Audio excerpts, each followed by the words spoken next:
Revenge with Karen. The fluorescent lights in DevOps room flickered like they were about to give up, just like me. It was 11:43 p.m., and the only sound was the low hum of the server racks and the occasional groan from the ancient HVAC system that coughed like a two-pack-a-day smoker. I sat hunched in my ergonomic chair that had lost all its ergo about 3 budget cycles ago, watching stability logs scroll by in a neon green terminal window like some ghost language only I spoke fluently. My fingers hovered over the keyboard, eyes twitching between the live metrics and my own handwritten notes, because I still didn't trust that slick new dashboard Brandon's consultant slapped on top of our legacy system like lipstick on a warthog. Nobody had asked me to stay this late. Nobody had to. I was Judy, the glue, the rock, whatever holds things together person people, vaguely referenced during stand-ups, but never looked directly in the eye when they passed in the hall. I hadn't been thanked in, I don't know, at least 3 product cycles. My reward for keeping the damn train on the tracks was that people stopped realizing I was even in the conductor's seat. Which is funny, right? Because if I ever decided to just not show up, this whole thing would crater faster than a tech startup run by influencers. Speaking of showing up, hi there. If you're still listening at this point, do me a solid. Hit that like button and subscribe. I know, everyone says that, but seriously, 95% of y'all ghost me harder than my last Tinder date. It keeps the lights on for the team, and I promise things are about to get weirdly satisfying. Anyway, HelixWare had been a promising little compliance automation startup back when I joined. Back when the founder, George Madsen, still walked the halls in those awful Crocs and actually knew everyone's names. Back when core team actually meant something and you could still push code without 3 layers of red tape. But companies grow, investors arrive, legal shows up. HR evolves from a Slack channel into a department with forms and mood boards. And somewhere in that corporate puberty, George started to disappear. First, it was just fewer appearances at all hands. Someone told me he'd transitioned to a strategic role, which apparently meant watching golf and forwarding Forbes articles at 3 a.m. Whatever. The real shift came when he announced that his son, Brandon, yes, with a B and a bank account that screamed trust fund baby, was joining to help drive final stage operations. That's when I felt the first tremor in the walls. But I'm getting ahead of myself. Back to me, sitting in that freezing data center at a desk, littered with 3 empty coffee cups, 2 granola bar wrappers, and a stress ball shaped like a tax auditor, don't ask. I was running nightly stability checks for our staging environment. We had an investor demo coming up in 3 weeks, and while everyone else had clocked out and headed home to their pelotons and poorly behaved doodles, I was still here, making sure the thing wouldn't explode when Brandon inevitably demanded something idiotic at the last minute. Everything we built, our whole compliance automation pipeline, sat on top of a deployment structure I'd written 4.5 years ago, back before we got fancy. Back when I used to write documentation that read like love letters to future developers. It wasn't glamorous, but it worked. And I was the only one who really understood it end to end. Not because I hoarded knowledge, no, I offered to teach it. Repeatedly. But no one cared. Not until they needed something. Not until the server hiccuped or the build failed or a vendor integration broke. And suddenly I was the emergency contact on everyone's emotional speed dial. I didn't mind. Mostly. There was a kind of grim pride in being the ghost in the code, the silent force that kept the product breathing. Nobody noticed when things ran smooth. They sure as hell noticed when they didn't. Still, I'd be lying if I said it didn't sting sometimes. Watching newer hires with shinier titles and louder voices take credit for features I made possible. Watching Brandon roll his eyes when I used phrases like deployment integrity and dependency gating because I wasn't wrapping it in a 10-slide Canva deck. But I kept my head down. I kept things stable. And I don't say this lightly, I kept the keys, not metaphorically. Literally, the deployment key infrastructure, the master access token, that sucker was still tied to my MFA chain, buried in a protocol doc I wrote back when George still paid attention. Nobody had ever bothered to update it. Nobody had thought to ask who actually controlled the final release authority for HelixWare. But I knew. I always knew, because I was the one who set it up. Because I never stopped checking. And that night, while the team slept and the logs scrolled on and the HVAC gave one last dying wheeze, I did something I hadn't done in years. I opened that old protocol file. I checked the access metadata. I confirmed every link in the credential chain. And then I quietly clicked Export Audit Trail and saved it to a folder named Just in Case. Because somewhere in my bones, I could feel it. Something was coming. Ever watch a man-child in Business Casual try to act like a war general during peacetime? That's what it felt like when George, sweet, sun-sitting George, walked into the Monday stand-up and dropped the news like a cold turd on a wedding cake. Exciting update. My son Brandon will be joining to help us streamline the final push for demo day. Streamline. Like we were a bloated cruise ship, and Brandon was here to toss over the dead weight. Strolled in 30 seconds later wearing Yeezys and a Henley 2 sizes too tight, like a bouncer at a vegan nightclub, and gave us all that casual up nod like we were extras in his origin story. "Sup guys," he said, sipping a smoothie the color of radioactive algae. "I'm really excited to synergize our final push." I bit my tongue so hard I tasted copper. I already knew the script. I've seen it before. Founder's kid gets a title, some vague, uncommittal thing like interim strategic ops liaison or investor optimization partner, and starts barking orders with all the experience of a golden retriever running a forklift. By Wednesday, he was already making suggestions that contradicted half our roadmap. Thursday, he blew up a sprint planning session by demanding we reskin the client dashboard and implement a real-time compliance tracker like Instagram stories, but for legal stuff. On Friday, tried to cancel regression testing to save morale, which in his brain probably meant I don't like reading reports that don't have emojis. I kept my face stone flat through all of it, but inside, a slow boil. This wasn't my first rodeo. I knew what happened next. When entitled idiots make bad decisions, someone has to quietly mop up the mess. Guess who that someone always is? Spoiler, it's not the guy who thinks Jira is a cryptocurrency. By week 2, HR emailed me asking if I could loop Brandon in on your weekly reports, and also please make sure he has visibility into all active infrastructure tasks. I replied with a screenshot of our Confluence index, titled, "Literally everything we do with diagrams." He replied to me in the shared Slack channel with, "Can we simplify this? Docs shouldn't feel like homework." The guy had been here 6 days. 6. Also had a real nasty habit of showing up late to meetings, derailing them with big picture thoughts, and then disappearing before we could assign action items. But not before mocking something, my charts, our test environment, the color of my terminal theme. One time he leaned over my desk, pointed at my bash history, and went, "Looks like the Matrix in here." Ever think about switching to a Mac? Sure, Brandon. Let me just rewrite 7 years of deployment scripts so you feel more comfortable pretending you understand how we push builds. The real kicker was the vision deck he sent to the team. 53 slides, 0 technical content, just vague goals like rebrand compliance culture and optimize investor excitement funnel. I searched the deck for the words security, staging, or integration. Found none. What I did find were stock photos of mountain climbers, half-naked sprinters, and one terrifying slide titled "Launch Day equals our Woodstock." The dev team, morale was circling the drain. One of the juniors messaged me privately and asked if we were actually going to do what he's asking or just fake it till the next board update. I told her to keep the ship running, nod politely, and document everything. Meanwhile, I opened my old Access Protocol files for the second time that month. I hadn't looked at them seriously in years. The docs were old school, signed PDFs, hashed and timestamped, backed up in 2 separate offsite locations, and one encrypted cold wallet I kept in a fireproof box under my bed. I didn't trust cloud-based password managers with names like KeyBeep or Locky. I trusted me. And as I scanned the ownership metadata again, quiet thoughts slid into my brain like an old friend slipping into a bar stool. It's still all in your name.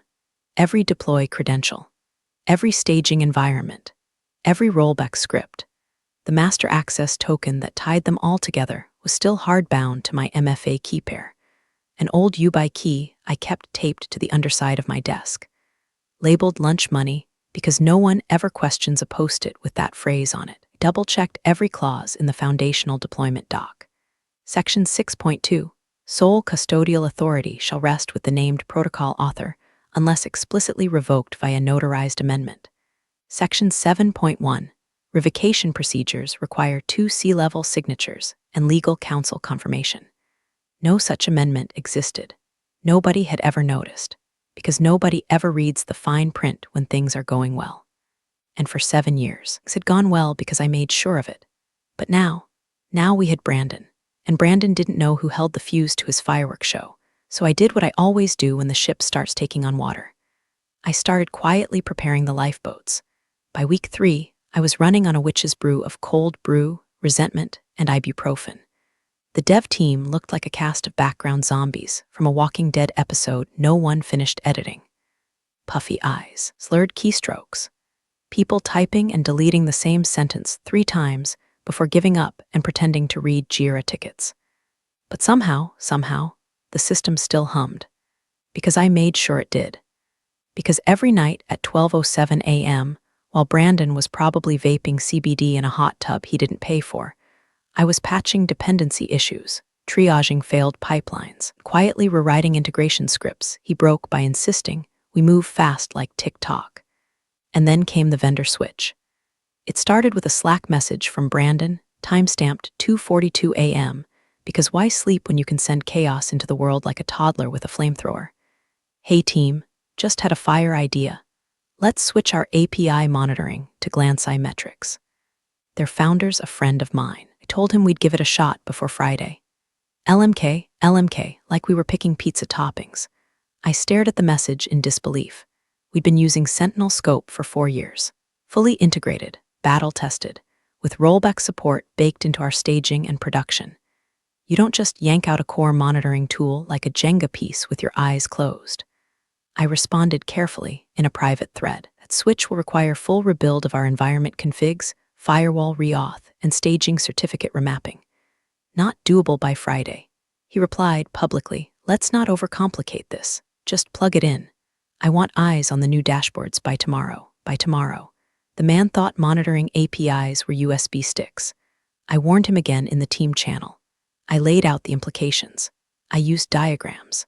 I added footnotes, responded with a thumbs-up emoji, and tagged me in a selfie with the Glanceye Metrics founder holding a kombucha.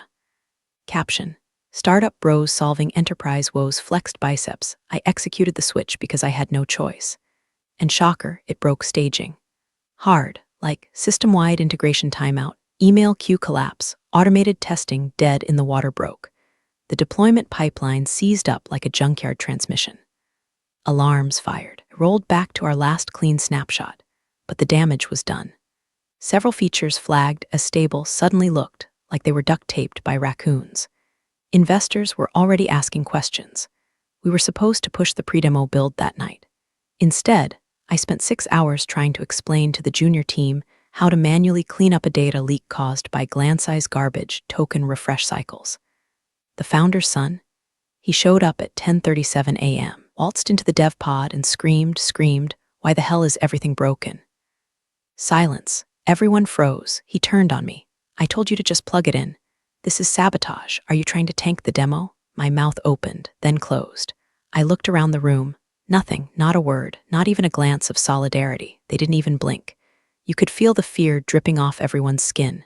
He kept going. The only one who touches this crap, and now it's all on fire. Maybe it's time we bring in someone who knows what the hell they're doing. I said nothing. I nodded once like he'd just told me it might rain later. HR messaged me 2 hours later, not to check on me, not to address the public tantrum, but to ask if I had 10 minutes sometime this week to circle back and align expectations around communication tone. I closed my laptop, went to the break room, poured the last of the stale coffee into a paper cup that had a crack in it, watched the drip leak onto my hand like a warm middle finger from the universe. Then I went back to my desk, opened the terminal, and began what I call the quiet unplugging. First, I disabled the automatic rollback fallback. I deleted the default fallback manifest altogether and replaced it with a dummy script that simply returned a log entry. Fallback initiated equals false. Reason equals operator override. Then I inserted a breadcrumb into the logging pipeline. A subtle, encrypted signature buried in the event handler metadata. Something no one would ever notice unless they looked real close. Something that would prove exactly when and why the system would lock up, pushed too far without authorization. Then I saved the new environment profile under the name Legacy Stability Manual Only V2. I didn't tell anyone. I didn't need to. The code would speak for itself. Just not today, not yet. By sunset, I was back in the background, smiling politely, nodding at meetings, answering Slack pings with measured restraint. The storm had passed for now, but a fuse had been lit. And the box it ran to? Well, was labeled with my name. And nobody reads the deployment manual. It was 2:01 a.m. when my phone lit up with a seizure of vibrating rage. Brandon, where is the final build? 7 question marks, 2 exclamation points. A digital tantrum dressed up as a crisis. I stared at the screen in the dim kitchen light, clutching the chipped mug I hadn't washed in days, filled with lukewarm green tea and an unspoken prayer for cardiac arrest. Outside, world was still. Inside, my soul wasn't. For 3 weeks, I'd held the line. I kept the system from collapsing under the weight of incompetence, ego, and tech bro delusion.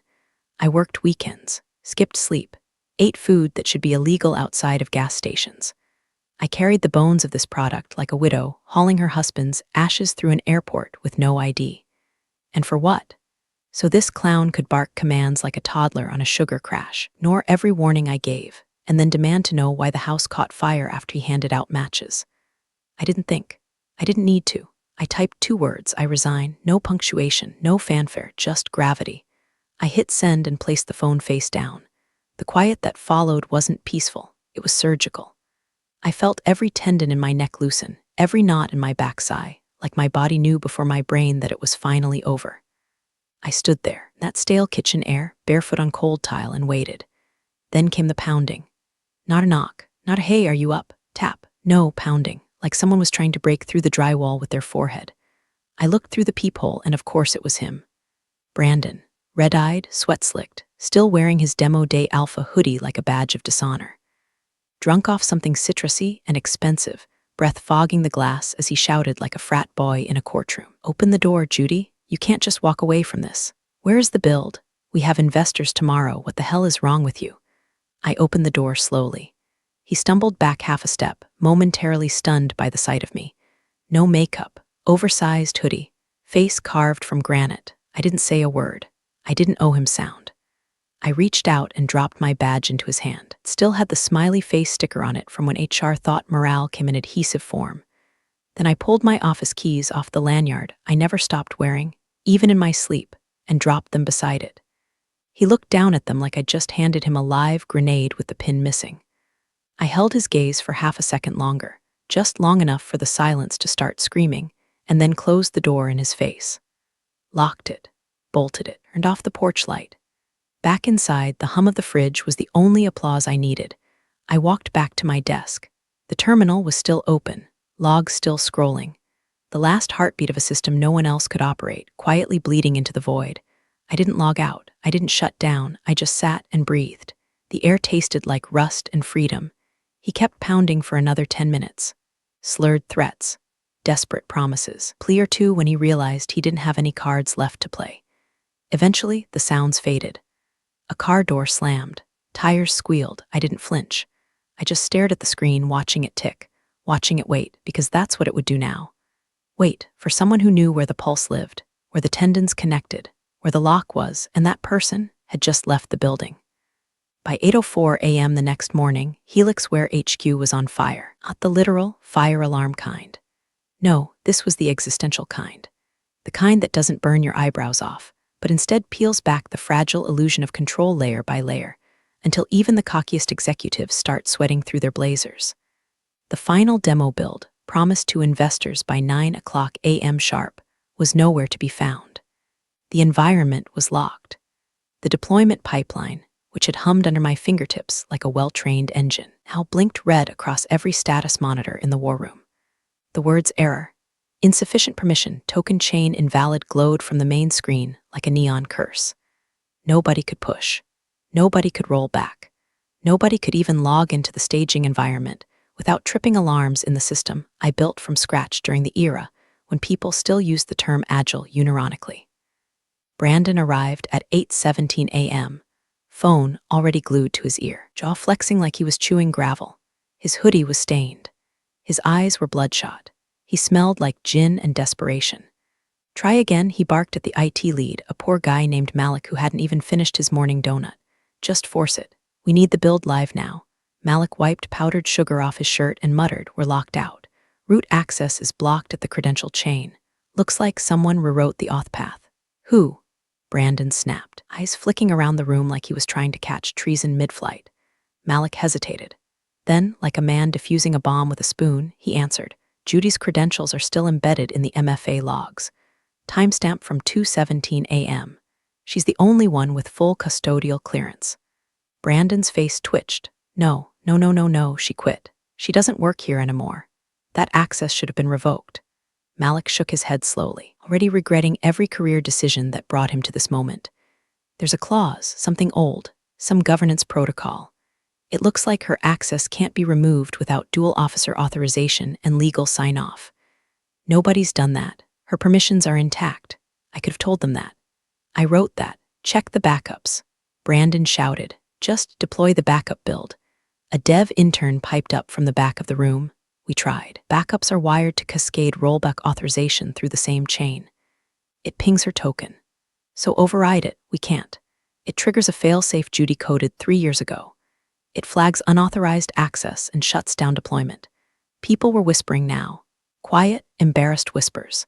That hushed all you hear when someone finally realizes the janitor they ignored for years owned the building. Brandon turned, red-faced and frothing, like a kid denied candy at a funeral. "She sabotaged us," he spat. "She did this on purpose."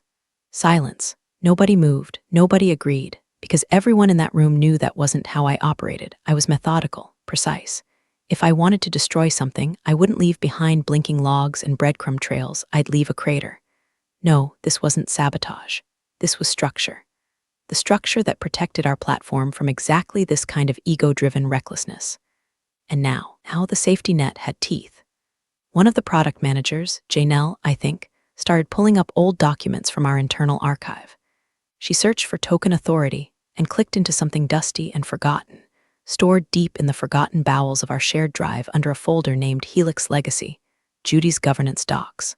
There it was. Foundational deployment, writes V1.0 dated 4 years prior. Signed by George Madsen, witnessed by the former CTO. Notarized. Janelle read aloud softly, "Custodial access to the master deployment token shall reside exclusively with the protocol's architect, unless formally revoked under Clause 6.2 with dual C-level and legal counsel approval." Everyone turned toward Brandon. He didn't look up, because that clause, that signature, that was the sound of a door slamming behind him. He tried to bluster, claimed the legal team would sort it out, threatened to get the investors on the line. But the panic was metastasizing now. You could smell it. He paced in circles, yelled at no one in particular, punched a whiteboard that definitely didn't deserve it, and all the while people whispered, not because they hated him, because they pitied him. Because deep down, they all understood the same truth. You don't scream at the person who holds the launch codes. You sure as hell don't try to fly the plane after pushing the pilot out the emergency exit. The emergency call was set for 9:30 a.m., not a minute earlier. Because that's how these people operate. Everything's a performance, even when the curtains are on fire and the audience has started calling their lawyers. On the screen, 6 windows. Top left, George Madsen, the founder, looking like a man who just realized his favorite golden retriever had rabies. Top right, Brandon, slouched in an office chair, hoodie wrinkled like his soul. He looked less like a strategic ops lead and more like someone who'd lost a bar fight to a beanbag chair. Bottom row, 2 board members, faces stone cold with that "we don't yet know who to blame so we're watching everyone" expression. Next to them, a graying external counsel named Dennis, brought in when things stopped being cute and started threatening shareholder value. And dead center, representing legal, was Lara, in-house counsel, buttoned up, relentlessly polite, currently holding a 4-inch stack of printed contracts that she had not expected to be rifling through on a Thursday morning with a half-eaten Kind bar on her desk. The meeting opened with Brandon's voice already cracking. "Look, I don't know what the hell she did. She left. She nuked the build. Now everything is locked up under some antique credential system," she wrote before Slack even had dark mode. George held up a hand. "Brandon, stop talking." Just like that, the air shifted. He turned to Lara. "Where are we on access control?" Lara blinked. "I've pulled every governance doc with Judy's signature from our internal archive. There's one document that keeps appearing in the chain of custody for deployment controls. It's odd. It's old, but notarized. Titled Deployment Governance Protocol Foundational Edition. Dennis leaned forward, clearing his throat. Send it to me. You could hear the PDF opening on his end. A soft digital flick. Then silence. He read aloud, half distracted. Clause 7.4. Master Access Token Custodial Designation. All administrative and deployment rights tied to Helix, where's primary environment, are to remain under the sole authorization of the protocol architect, defined herein as Judith R. Kessler, unless revoked through written agreement, signed by no fewer than 2 executive officers and approved by legal counsel. Silence. He blinked once, then again. Sir Dennis turned his gaze toward George, voice quiet now. She's the sole named custodian of the master access token. The sentence hit the room like a drunk driver at a stoplight. Brandon's jaw dropped. No, that can't be right. She's gone. She quit. That doc was from years ago. There's no way it's still binding. George exhaled slowly through his nose. You didn't revoke it. Brandon flailed. I didn't know it existed. George turned his camera off. For a full 7 seconds, there was only the soft mechanical whir of Dennis's document scanner, somewhere off-screen. One of the board members finally spoke. So, what are our options? Lara looked like she wanted to disappear inside her coffee cup. None, unless she willingly transfers the token credentials, or we produce formal revocations signed under clause parameters, which we can't, because none exists. George's camera clicked back on. His face was pale. Is she reachable? That one hung in the air. Brandon glanced away from the screen, scratched the back of his neck, said nothing. Nobody answered. George leaned forward, eyes locked on Brandon like a predator smelling weakness. You were at her house last night, weren't you? Brandon froze. You showed up, drunk, yelling about the build. Brandon's lips moved, but no sound came out. George didn't wait. Did you threaten her? Silence. Even the board members flinched. George slammed his hand down. Jesus, Brandon, do you ever think? Dennis cleared his throat. If the token was changed after she resigned, and if she rekeyed the chain, it may be technically irreversible without her cooperation. Brandon finally snapped. So what? She hijacked the system and we're just supposed to beg her back. Nobody answered that either. Instead, Lara looked down at her contract stack and said quietly, it's not hijacking when it's legal custodianship. Another long pause. Dennis leaned in again, calmer this time. If she's the only one who can authorize deployment, and if the token chain is encrypted under her credentials, then yes, you'll need to ask her. George ran a hand down his face, years of trust evaporating behind his eyes. Reach out to her, he said quietly. Now, politely. But the damage had already been done, and every person on that call knew it, because this wasn't just about a credential or a contract or a clause. This was about a woman they dismissed, disrespected, and discarded, who'd quietly written herself into the backbone of the company while everyone else was too busy making pitch decks and scheduling offsites. And now she was gone, and the system didn't care who yelled the loudest. It only cared who held the keys. My phone rang at 10:06 a.m. sharp. Lara Helix Legal flashed across the screen like a ghost from a job I no longer had. I watched it vibrate its little heart out on the table next to my cereal bowl, where the milk had already gone warm and the Cheerios floated like bloated regrets. I let it ring, then go to voicemail. Then deleted the voicemail without listening. A minute later, a text buzzed in. Lara, Helix Legal. If you're willing to talk, name your terms. I sipped my coffee. Lukewarm, bitter, perfect. I stared at the message for a full 30 seconds. Then, with a thumb that no longer trembled, I typed my reply, one condition. Speakerphone, all parties, no interruptions. 5 minutes later, I got the callback, not from Lara, a known number. I answered. The voice that greeted me was George's, the founder, the old king, one who used to call me Jude the glue back when being irreplaceable still earned you a fruit basket and a handwritten thank you note at Christmas. Judy, he said, voice low, not quite apologetic. Not yet, we're all here. Brandon, legal, Dennis, the board. Can we talk? I leaned back in my chair. Let the silence stretch just enough to make someone sweat. Speakerphone, I asked. Yes, everyone's on. Good.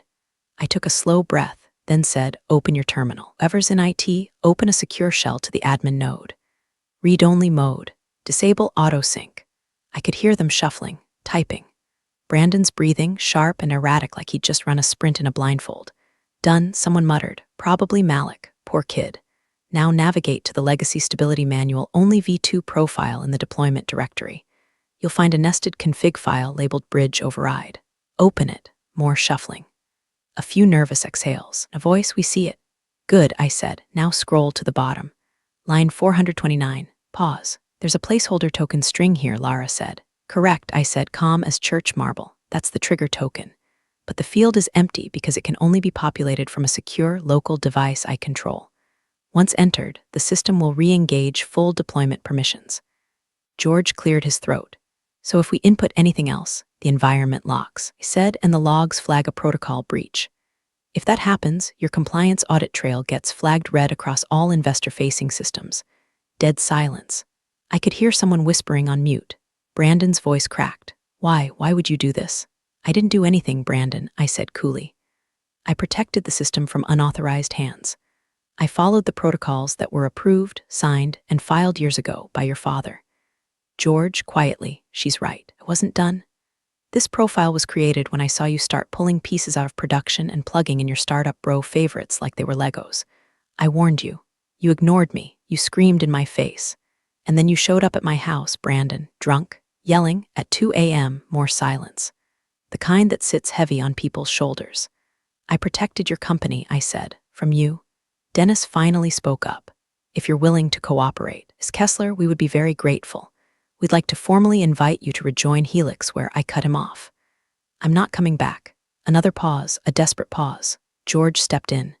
Judy, we know, I said, sharper now, not angry, just done. I'm here to walk you to the edge, not through the door. They didn't know what to say. You could feel the weight shifting. I wasn't the technician anymore. I was the regulator, the gatekeeper, one person standing between their $1 million dog and the IPO leash. I continued. Scroll down to line 444. You'll see a checksum hash. Read it aloud. Lara complied. AX1T7780-9LF33 looks like a 256-bit fingerprint. Correct, I said. That hash matches a file in cold storage. Only one copy exists. I have it. Without that file, the token field is meaningless. The system knows if it's real. Judy, George said slowly, what do you want? I let the question hang. Because that's when I realized this wasn't revenge. This was design. They'd built a fortress and forgotten the architect. They'd handed me the keys, laughed at the locks, and assumed I'd never use them. And now they were locked outside, still banging, still begging. And I hadn't even given them the worst part yet. The silence on the line was brittle. One wrong word, and it would snap like dry spaghetti. I heard the faint sound of someone shuffling papers. Lara, probably, frantically searching through the foundational governance doc like a priest in a burning church looking for the fire escape verse. Meanwhile, Brandon's breathing had turned into something between hyperventilation and a cartoon balloon deflating in slow motion. I let them squirm for a beat. Then two. Then I spoke. Lara, I said, turn to section 7.4. She paused. Section 7, okay, got it. Read it aloud. There was a click, a breath, and then, Clause 7.4, custodial ownership rights. The master deployment token and its respective credential chain are hereby defined as proprietary instruments under the custodianship of the protocol architect. Said custodian retains full legal ownership unless revoked via written consent, with notarization by 2 executive officers and legal counsel. I waited. Lara did too. Then, soft as confession, the token is Judy's legal property. And from Dennis, the external counsel, a muttered string of syllables that might have been Latin, might have been a curse, or might have just been the sound a man makes when he realizes the floor beneath his client has turned to wet cardboard. Brandon's voice, weak, trembling, cut through. But that can't mean like legally, right? It's just wording, she was staff. Lara corrected him too quickly. No, it's legally binding. She drafted this under authority as systems architect. It was reviewed, signed, notarized. It holds. And then the death blow from Dennis. Any attempt to use or override the token without her consent constitutes a breach of internal compliance and potentially invalidates investor agreements dependent on secured custodial control. I swear someone gasped. It wasn't even dramatic. It was just quiet, raw, the sound of a house caving in under the realization that it was built on someone else's land. The board members had nothing to say. George cleared his throat. I could hear the weight in his voice, years of trust lost in a single, irreversible truth. Judy, he said low, I didn't know. If I had, but you didn't, I cut in. You didn't ask, you assumed. I'm sorry, he said, barely audible. I let him, yeah, I replied. Did? Brandon finally snapped, his voice rising like a kettle left on too long. So what now? You just hold it hostage. You sit there on your power trip while we burn? I smiled. I didn't mean to, it just happened. No, I said, I simply own what I built. Then I leaned in. Let my voice go calm, clean, surgical. That's what happens when you scream at the person holding your parachute. George made a noise then. Not quite a sigh, not quite a sob. Something in between. Dennis again. If this breach invalidates the integrity of our custodial protocol, the investment contract's contingent on demo deployment could be at risk. I need to notify the other counsel. Janelle, one of the board members, whispered, "Oh my God, I didn't interrupt. I just waited, quiet, unbothered." George eventually spoke again. "Judy, I see what we did. I see what he did. If there's anything we can offer, just name it." I closed my eyes and imagined them all there, around a conference table full of cold lattes and colder stares, trying to figure out how they let a ghost in the machine become the architect of their reckoning. I opened my eyes and said, "You already did." Pause. "What do you mean?" "I asked for one thing," I said, "a speakerphone. All parties, no interruptions." Dennis, in a tone I hadn't heard all morning, respect. "She wanted witnesses." "Exactly. I didn't want their money, their job back, or even their apology. I wanted them to hear it, all of it, together. To really know that the woman they ignored, mocked, blamed, and finally discarded had built the one thing they couldn't buy their way past. And now the price wasn't measured in dollars. It was measured in dependence. That's vengeance. Not loud, not bloody. Just sharp, clean, final, and tomorrow. They'd have to explain all of this to the investors, with me or without me. There was a long, brittle pause on the line. The kind of pause that makes grown men feel small and glass buildings feel hollow. You could almost hear the high-pitched buzz of fluorescent lights, even though we were all boxed into virtual rectangles. Everyone was frozen in their little grid, legal, board, founder, fail-son, looking at each other, looking at nothing, trying to pretend this wasn't the moment the train finally realized there were no tracks left. George, man who once built a company out of caffeine and sweat, leaned in toward the mic like he was trying to push his voice through molasses.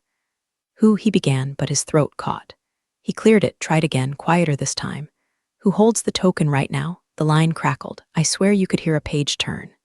Dennis, the external counsel, the man paid thousands an hour to sound confident under pressure, gulped.